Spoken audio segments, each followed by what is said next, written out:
In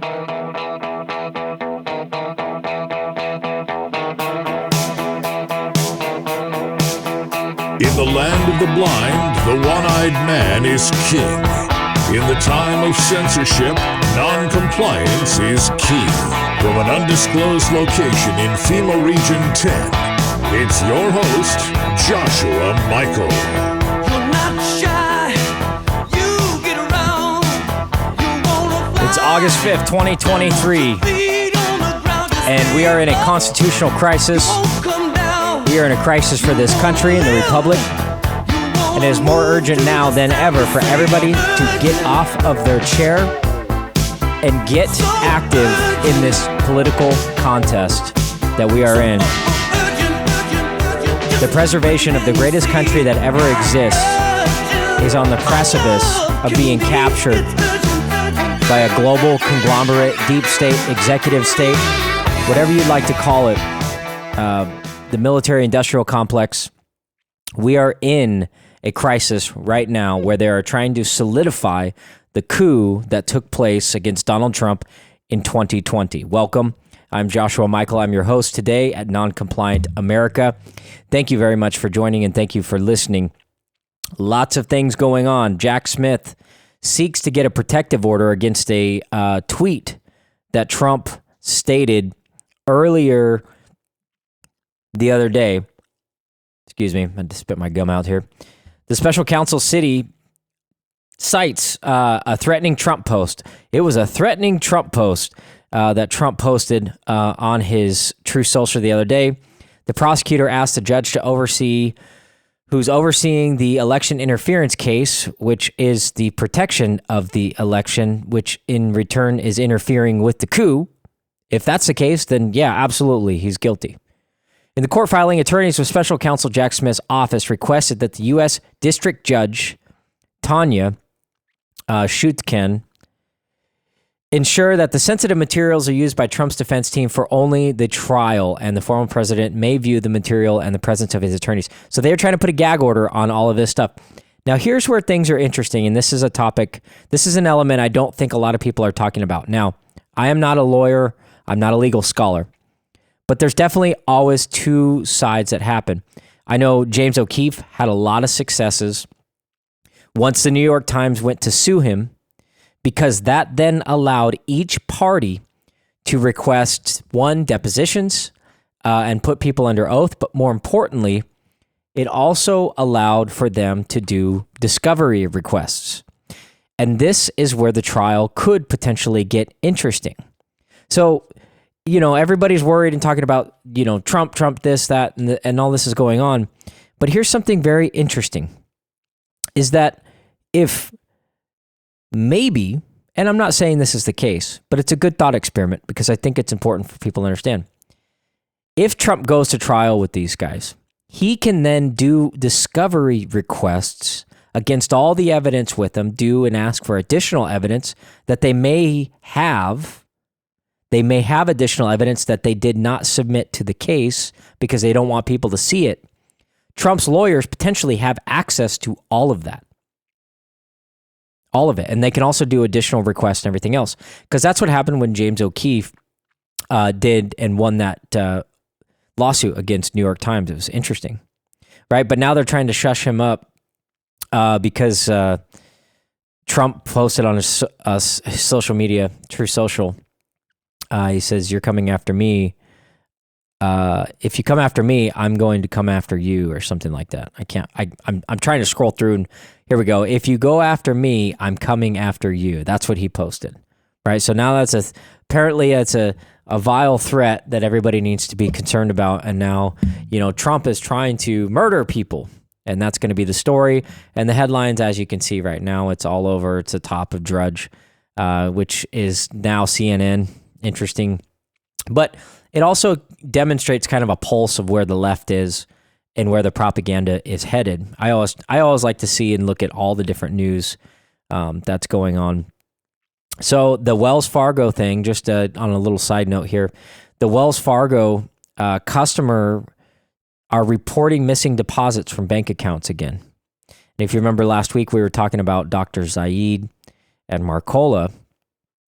who are reporting, Dr. Marcola, they're reporting their bank accounts actually getting frozen by Chase Bank for no reason and anything else. So they're literally seizing bank accounts. And I think Wells Fargo, whether it's a banking glitch or however they're going to chop it up, we have to be vigilant on that, folks. And so real quick here, I do want to play, kind of going back to the Trump thing, I want to play a short compilation of back in 2016 of all of the Democrats talking about how the election was stolen. Because essentially the charges that they're facing for Trump are word for word exactly one. Yes, the Republicans did it in 2020 because there was an actual stolen election that underway. There's no way Joe Biden got 80 plus million votes. There's just no way, folks. I mean, the dude wasn't even campaigning, if you remember. Most people don't remember because there was so much other chaos and so many other things going on. They're like, oh, well, why would he campaign? He doesn't want to spread COVID. And he was campaigning to all the people that were at home tuning into his live stream because he's so interesting to watch and they are such staunch supporters of Joe Biden. I mean, do we really expect that to happen? Right now, we can talk about 2020, whatever. I want to talk about 24. I want to talk about what's to come and what this signifies. Right? I think this is only going to harden Trump's base, and people are going to get even more active, which is going to set the stage for false flag territory, which we're already in, for them to blame it on patriot groups of some sort, kind of like the Patriot Front. Have you seen those guys walking around with masks, pretending to be white supremacists or whatever they're trying to chalk them up to be? But it's clearly all feds, and it's very obvious. But they go around, they're going to Trump events and just different events and crashing them, but they're all wearing masks like Antifa because they don't want the internet to do actual deep dives and everything else. So, that's why I think that kind of the precedent we're in. But in regards to this Trump case, you be the judge and you tell me, in regards to back to 2016, how many times that they said the election was stolen and that they were going to fight, they were going to create their own election and inaugurate their own president, whether Trump won or not. Remember all this stuff? I mean, if that's not conspiracy, I don't know what is. But anyways, it's so foreshadowing and it's so interesting. I want to play this clip for you. It's about 4 minutes long, so take a listen. Correct to say the 2020 election was stolen. What about the 2016 election? Look, I'm not going to go back into history. It was a stolen election. It was stolen. Stolen. He's an illegitimate president. He's an illegitimate president. Pretending to be president. Why do you think the president is going to such great lengths to essentially prove that he beat you? Because he didn't. 1/3 of Clinton supporters say Trump election is not legitimate. I think he's an illegitimate president that didn't really win. You are absolutely right. You can run the best campaign. You can even become the nominee. And you can have the election stolen from you. The 2016 election was stolen. Got a nicer way to say that? Say Russia hacked the election. Russia hacked our election. Russia hacked our elections. A little louder, please. Russia hacked our election. That was a 9/11 scale event. This was a kind of cyber 9/11. American institutions. Yes. Russia hacked our election. Russia, of course, hacked our election here. Half of Clinton's voters believe the conspiracy theory that Russia hacked election day votes. We know that they were into voting rolls. Actual interference with the elections themselves. We know it happened. Despite no credible evidence, 67% of Democrats believe Russia tampered with vote tallies. Hacking the U.S. election. Hacking the U.S. election. Russia hacked our election. The Russians hacked our election. Russia hacked our election. Russia hacked our election. Russian hacking of our election. Hacking of our election. Russia hacked our elections. Russia hacked our elections. Stolen election. Russia. So just real quick, I'm just going to pause it. Does that mean if we blame it on Russia, then it's okay to say that the Russians stole the election, therefore it's a legitimate gripe? But if we say the Democrats stole the election, or the deep state, or the executive administrative state, If they stole it because they're American, that's treasonous now? I'm confused. But if Russia does it, then it's okay. And if we blame it on Russia, corroborating with the Trump campaign, remember all that? I mean, come on, guys. But listen to this. It just keeps going and going and going. Our election. Russia hacked our election. The universal assessment that Russia hacked our election in 2016. Foreign governments hacked our elections. Most young Americans consider Donald Trump an illegitimate president. He's an illegitimate president. Why is he illegitimate? He just won an election. He's an illegitimate president in my mind. That's it. I absolutely agree. Experts urge Clinton camp to challenge election results. We will see how illegitimate his victory actually was. He's an illegitimate president. Russia hacked our election. Russians hacking our election. Hacked our election. Russia hacking our election. I don't see the president-elect as a legitimate president. Trump is an illegitimate president who stole the election. He is not a president. He's illegitimate. And my biggest fear is that he's going to do it again with the help of Vlad, his best pal. It's terrifying. Would you be my vice presidential candidate? Hillary Clinton voters call to overturn election results. More than 4 million people have already signed a petition on change.org, calling for the electors of the Electoral College to, quote, ignore their states' votes and cast their ballots for Secretary Clinton. Trump didn't actually win the election in 2016. We are the victims of a bloodless coup. He didn't win the general election. Yo, Electoral College, make Hillary Clinton president, period. Donald Trump is an illegitimate president. Illegitimate president. Dems don't accept Trump as a legitimate president. This wasn't on the level. This election was not on the level. I don't think he's a legitimate president. Our election wasn't legit. He got his victory from cheating. Yes, Trump cheated. Trump cheated the 2016 election. He's an illegitimate president. No validity, no credibility. And because of that, Anger at what some see as an illegitimate president. It will not be a peaceful change of power. a number of incidents turned violent. Protesters hurled trash cans, flash bombs, and objects at police. Several officers injured. Protesters threw rocks and smashed windows, leading to more confrontations, injuries, and arrests. The chaotic scene just blocks outside the secure area of the inauguration. If denying election results is extreme now, Yeah. why was So it then? let's be really clear. That comparison that you made is just ridiculous. Protests against Donald Trump's election victory surged overnight, and some became violent. Violence erupted on the streets of Portland during the second straight day of protests over the election of Donald Trump. Some protesters launched fireworks and other projectiles at police. Several people began vandalizing cars. Some demonstrators smashed store windows. Protesters faced off with police in other cities too, including Oakland, Denver, and Minneapolis. Violent protests continuing now for the third day in a row. Some 4,000 angry demonstrators over Trump's election victory taking to the streets. Officers confronted thousands of protesters in what police called a riot. Setting fires, taking their frustrations out on cars and buildings. People threw projectiles at officers and damaged property as well. I threw a trash can at them because I'm angry. One woman driving through was attacked as someone used a bat to smash her windshield. They are undermining our democratic process, everything that we stand.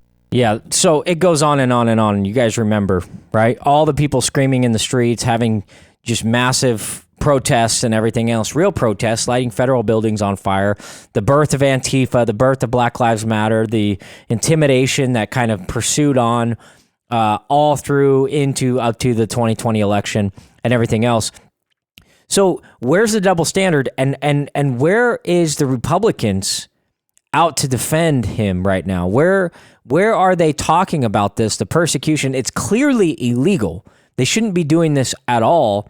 He's the front runner entirely for the president right now. He's surging in polls everywhere. He's beating all the Republicans, and he's beating Joe Biden right now in polls by 30 points. But the better question is what are we going to do once they shackle him and they do this big Hollywood propaganda fanfare surrounding the arrest of the president?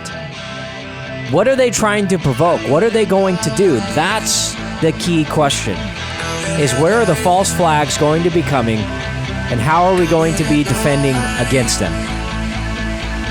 You're listening to Non-Compliant America. We'll be right back.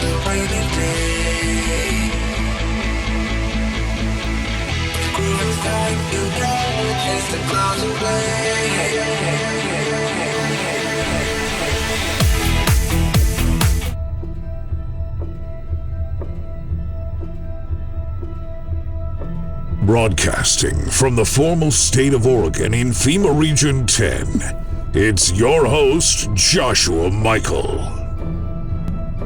All right, welcome back, folks. We are in the second segment. Before we went to break, we were talking about this Trump indictment and what it means for the constitutional crisis that we're in and the crisis of the republic. You know, the deep state, hold back, stay behind network, whatever you want to call them. They're trying to solidify the coup that they did under 2020. And we've seen the progression that has happened on their incremental clampdown in regards to the lockdowns, in regards to the money supply, massive inflation going on, even with interest rate hikes, everything else. I mean, we're in a state that they are trying to solidify the capturing. But it's one of those moments in time to where that really try the test of man. And it really comes down to your faith in God and trusting and believing in the process. For us as people, understanding as all the control we try to have in our lives and the different elements, really we are on a biblical path and we can't stop it.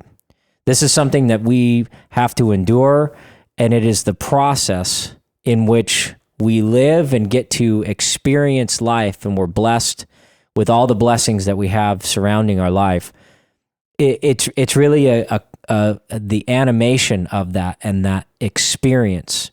You know, on the surface, yeah, things might be terrible and they might be catastrophic for some people. There's people starving all over the world right now. There's people collapsing in the streets, sports teams, you know, high school kids, middle school kids, just collapsing.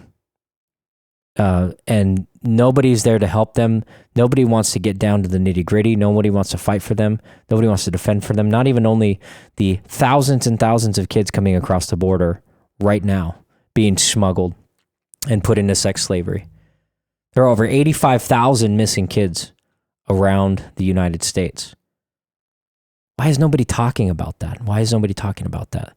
So as important as this Trump indictment is, I think it's very important to stay focused on the bigger picture, on the larger path. And I think that has to do with the spiritual awakening that's going around the world right now. So as terrible as everything may seem, as gloom and doom as it may seem, I don't want to black pill people and create a sense of hopelessness. Because if you do read the Bible and you follow God, is you'll know that this is all part of the path. And so the better person that I could think of to really amplify this message, and just an all-around great person, you guys know him as Ronnie Daniels, Huckleberry. I brought him here today because I just want to have a conversation on where he thinks the state of the world is. Where are we in this spiritual battle and the spiritual enlightenment happening with everybody? And what does he see as a path going forward? And what should we be doing as individuals to move in that direction? Ronnie, how are you today? I'm doing very good. I feel enlightened. In the last 5 out of the last 6 weekends, the Lord's been showing me from north to the south, east, and west of FEMA Region 10 that there is hope, there is light, there is truth. These days been played many times before. It's just like an old crap table. You go up to the table, you hope to make a number. But it doesn't always happen in your timing if you want that number. God's timing's always been true. Just like in 1871, what they're using on Trump against when blacks were being harassed by the KKK. They're using an old law to beat on an American that wants to serve the body of the people. Not for profit, not for gain, nor notoriety. That's why they're going after Trump with lies. Now he's saying, I was there January 6th. I am very proud to say I was there January 6th. If they want to come on, Cletus, come on. I'll give you something to limp about. Right. But at the same time, the Lord says you cannot serve two masters. That's right. President Trump did not serve two masters. I and many others that may get discouraged. We're the Elijahs, we're the Deborahs, we're the Calebs and Joshuas of the world. Just like Moses David and Solomon, even Jeremiah. I pray that we don't have to have a Jehu to clean this mess up. Well, and that kind of brings me back to, on Thursday when Trump arrived, right, and went to the arraignment, and just all of the persecution that he's endured for 8 years, basically since he came down that escalator. Mm-hmm. They have been trying to subvert, destroy his character. I mean, there's been thousands and thousands and thousands and thousands of stories and articles and indictments and multiple impeachments and all of these things. I mean, really take a step back, folks, and think about all of this persecution that has happened to this one man and his family and everybody surrounding him and everything else. But now looking at, they're trying to, do this grandstanding indictment right now and talking about he's going to be in election or he's going to be in shackles when he gets elected, basically admitting he's extremely popular, basically admitting all of these things. But think of the persecution and kind of the biblical sense. And I'm not saying that he's Jesus in any way, but because nobody can compare. But what's interesting in our time is that some of the stories back in the Bible and talking about this are the exact same situations that are happening today in the modern world as they were in the past. Representing, like you're talking about, human nature is human nature. People are people. And watching the same type of persecution happen to Trump now, publicly, globally, and just his unwielding spirit that is still behind him. Did you hear the message that he sent after his arraignment? Did you listen to that? I listened to a little bit of it. I didn't get to get the whole thing. Yeah, I'm going to see if I can pull that up. But he basically had so much energy and so much positivity, and it's mind-blowing to me that so many men in his path falter and they're intimidated and they flounder by the amount of pressure. And just, you can hear the confidence and the positivity that he's stating in his message. I'm gonna see if I can find it. I was trying to look it up, but we'll play it on the next segment. But Ronnie, I just think we're at such an interesting time in regards to just the demoralization that's happening in an absolute floodgates. I mean, anyways, we're going to break, but we'll be right back on the other side. Joshua Michael, Non-Compliant America. I'm here with Ronnie Daniels, a.k.a. the Huckleberry.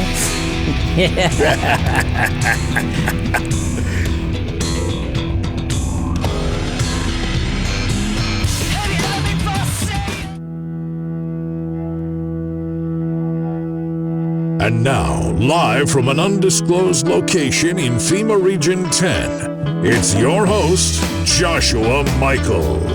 Welcome back, folks. Joshua Michael, Non-Compliant America. If you haven't already, like and subscribe. Follow me on Twitter at NoncompliantUS, all one word. You can also go to noncompliantamerica.com or write me at jm@noncompliantamerica.com. We're here talking with Ronnie Daniels about the Trump indictment, kind of the spiritual avenues of the world. Where the state of the world are we on this spiritual battle? Because everything's always a battle. There's always good and evil, no matter how you break it down.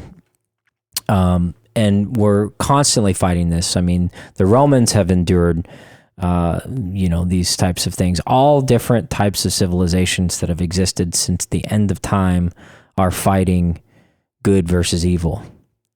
And we're just at a very hyper-focused state to where people are waking up and they're starting to look around and realize that this isn't the world that they were taught on the world that they exist. More importantly, in the crisis we're in, we have to fight.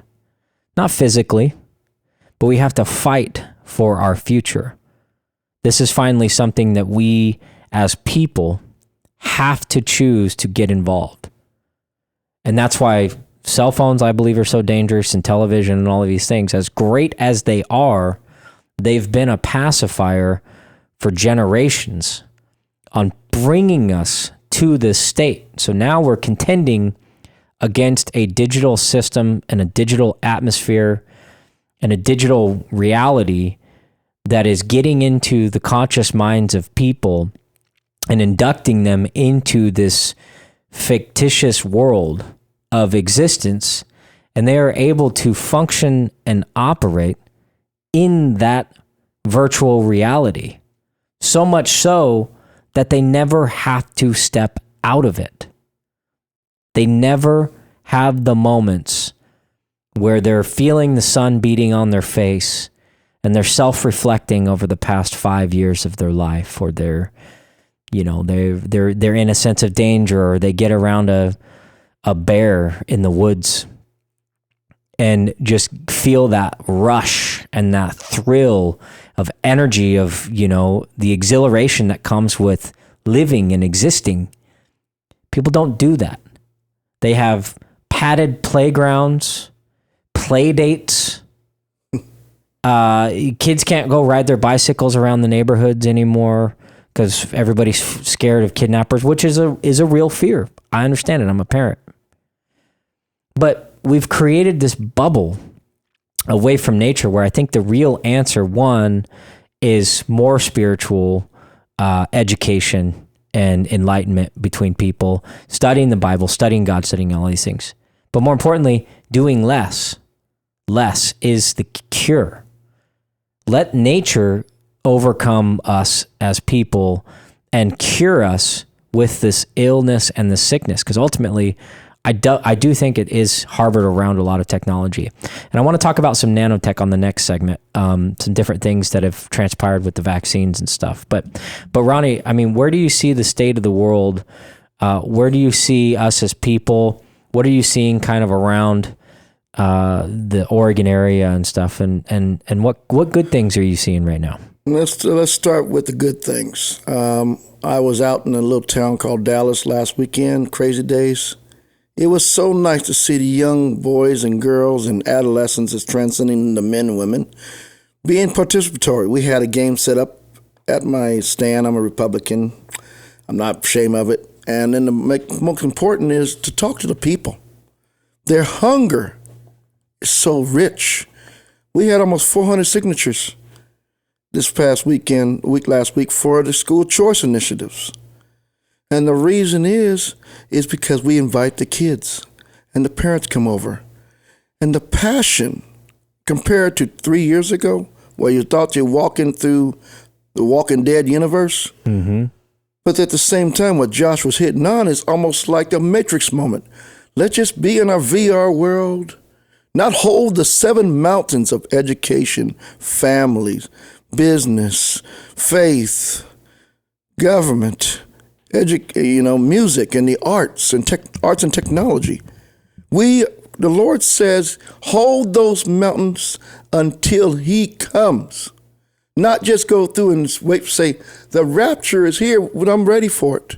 Right. You cannot abdicate from your duties as a citizen. Well, as well, and is the disconnect that people are having, and the fact that they're feeling lonely, or they're feeling lost, or they're feeling depressed, or all of these things. The cures are all out in front of us. We just have to take that step. Walk outside, take off your shoes, walk outside and go walk on the grass, right? Go water some plants, or go do things that are engaging with nature. And a lot of people do this. They go hiking and they go things like that, it's good. It's great to do that. But there's more natural things. You don't have to go drive 2 miles or 2 hours to go to get this. And if you practice it and build it into your life, there's a lot of fulfillment, everything else there. But I think people are longing for that. And I think naturally people are starting to gravitate in that direction. The scales on the people's eyes has fallen off as more and more. Right. Now you have the West Coast that made laws to go after our children. What Jesus says, best put a grindstone around your neck and drown than to mess with his little ones. The mama bears. Unfortunately, we do not have enough testosterone right now because they want to be woke. They don't want to hurt nobody's feelings. They want to go along to get along. You cannot serve 2 masters because you'll be spit out by the Lord. Number 3, it's time for people to take over locally your school boards, your PTA meetings, your city councils, your county governments, before you even worry about the state. Because this is the same walk 77 years ago. My foster father was a Tuskegee Airman, flew 124 missions in World War II. You know, the Red Tails, you've seen Tuskegee Airmen. Now, imagine, you don't want to be an officer because you don't want to be a pencil pusher. So you get out of that section, they send you to Vienna, Austria. You see the works when you get to Berlin, before you get on the train to Vienna, what happens to the children and young adults by Joseph Mengele because of people's silence in the 1920s and 1930s. They did not rebuke. That's why the people like Klaus Schwab wants to divide, think money, for the love of money, is the root of all evil, if used for evil. They want to bribe. They want to deceive. Look what's going on with Trump, with his own people turning on him. Everywhere, left and right. But yet, he's still holding the light because he has faith. He has the Pastor Burns. He has all these other churches praying for him, over him. Even when he got arrested the first time, there was Jewish rabbis and a Christian praying for him down in Florida. Think about that. The Holy Ghost is moving in this country. It's not easy being a shepherd. Trust me. I get phone calls 24/7. But you know something? I never turn them away. Yep. Because we have to sharpen iron with iron. You cannot use paper or copper to make the blade sharp. And as I tell my godchildren, on that katana sword, they can chop a 2,000-pound bull's head with one slice. If you use both sides of the edge equally numbers of uplift as one edge, as you sharpen it 10 times, you must sharpen the right side of accountability. And if you don't have it equally sharp, you try to cut the bull's head, he will come and stump you in the ground and horn you. Yep. But overall, we have to be the light. It is time to get out of your comfort zones because nobody's going to come to save you, America. Nobody's going to save you unless you save yourself through the blood of Jesus, and at the same time know your history and don't shirk away from those responsibilities because there's too many people that play in the light. Oh, we made a deal, but sold us down the road for shekels of silver. Yes, I've seen it happen by our senators. They put daggers in our back, the people. All they had to do is stay out the rest of the session. Now we got such draconian laws up and down the West Coast. They want your children. They want to tax you out of your house. If you move out of the state, like in California, they want to charge you for leaving the state. Look at the state that lost over 100,000 businesses, 1.25 million people in less than 5 years. Think about that, California. Yep. Oregon probably lost about 50,000. Well, and it's coming, and especially with the new Salem tax that they're pushing, which I think they did get enough signatures, did they not? Yes, they did. We still got 3. We got 4 more days. So got 4 more days, folks. So if you have not voted against the Salem tax, and I think it's just to petition for us to vote on it, right? Yes, and you must be a resident of the Salem. Even on West Salem, if you're a city resident on the west side of the Willamette River, please, please, please sign that petition. There is places, Wildman Farms in Polk County. You can sign that Salem petition there. The OBI office off of Court Street, Monday, you can sign it there. And I may go out and get some signatures. You'll see somebody in a black redneck like myself will be going up and down the valley. So I believe the Lord's hand's moving because think about this.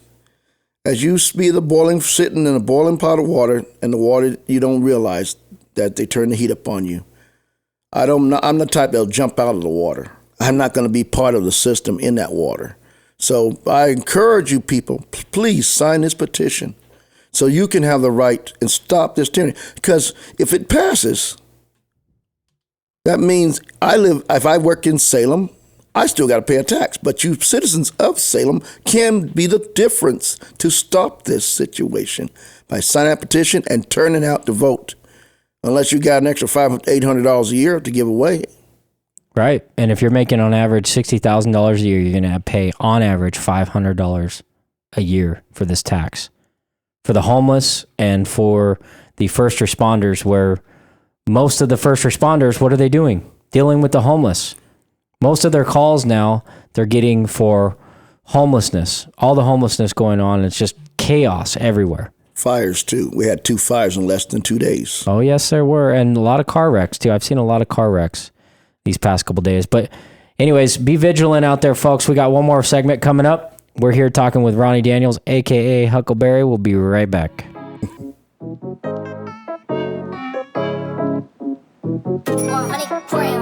Me and my buddy, we making all of this money. Yeah, I know it's rude to be bragging. They never catching us slacking. Me and my buddy, we working hard for this money.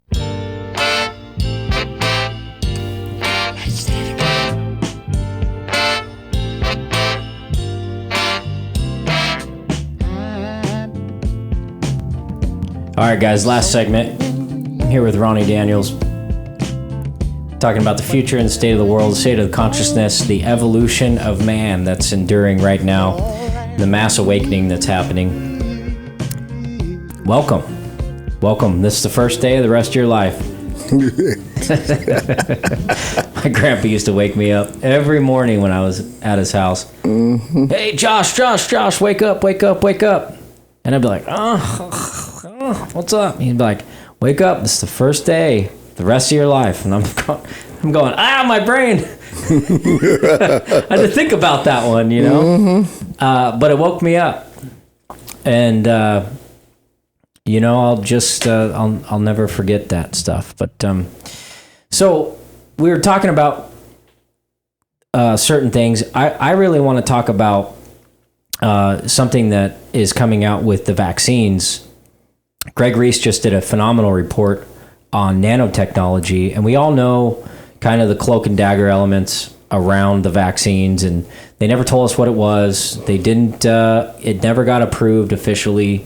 They kind of rammed it down everybody's throats. We all know all of that stuff, everything else, but why did they do that? What was the purpose?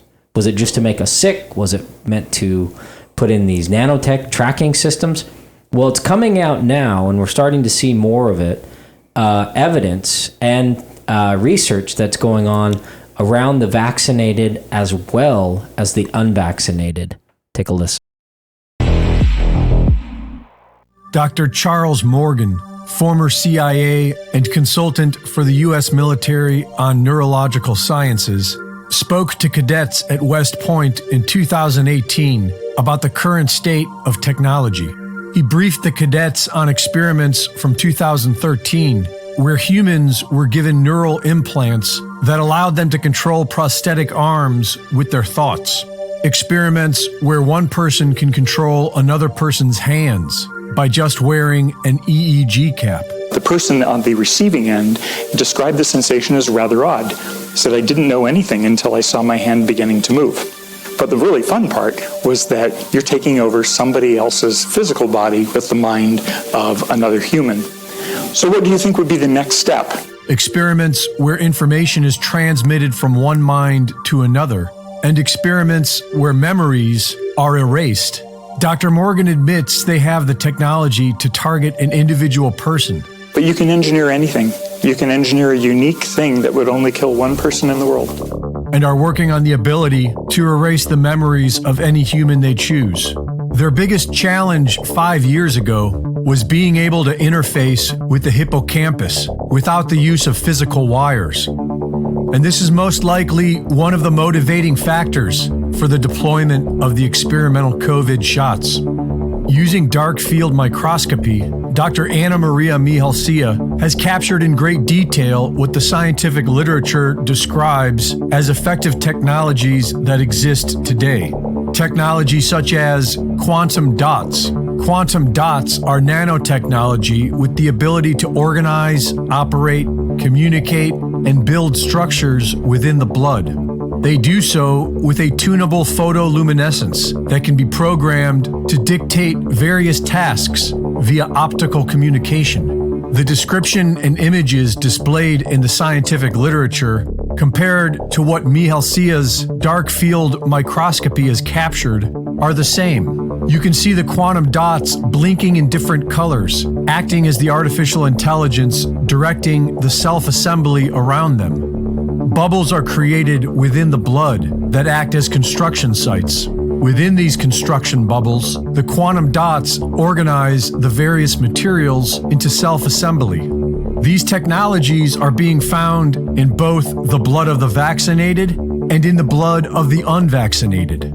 Depending on what materials are needed, the quantum dots will trigger them into self-assembly. You guys can watch the full report at Noncompliant America. Go ahead and it'll be on this podcast if you want to watch that full video. But basically, Greg Reese is breaking down about research that's been going on around these technologies. And if you know, I've been saying it for years about that CDC report from 2014 of them vaccinating rabbit populations by simply only vaccinating physically 20% of the population. Mm-hmm. So now they're finding these different little particles inside of the unvaccinated that are also assembling the same way that the vaccinated particles are doing. So that is definitely evidence of shedding that's going on. But at the end of the report, they talk about different ways we can mitigate it, different ways we can detox from it and cleanse from that. But how interesting is it that there's programs out there for them to focus on one individual on the entire planet to erase their mind? Very shocking.